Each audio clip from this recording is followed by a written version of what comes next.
Welcome to Samba Samba. Enjoy the video. You begin by preparing the terrain for conversion. Select the terrain object and verify Terrain Tools or Terrain to Mesh is installed. Export a height map if needed, because the mesh relies on elevation data. Make sure resolution matches your target mesh density. Once done, reduce detail density and remove unnecessary trees or grass to avoid huge vertex counts. You do this now to prevent performance hits later. Keep a backup of the scene and the original terrain asset before continuing. Next, run the conversion tool and set target resolution and LOD levels.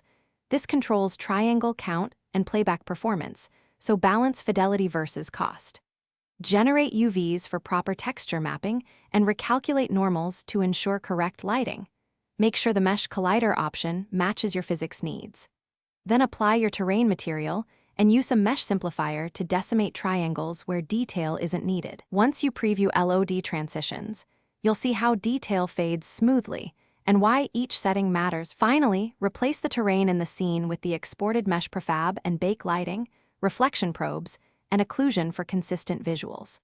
Test collisions and navmesh interactions across camera distances to confirm gameplay logic remains intact. Make sure to save a version with the mesh and one with the original terrain for safety. If you encounter shading artifacts or holes, recheck your normals, repair UV seams, and adjust LOD transition thresholds. That single fix usually clears most conversion problems. Thanks for watching.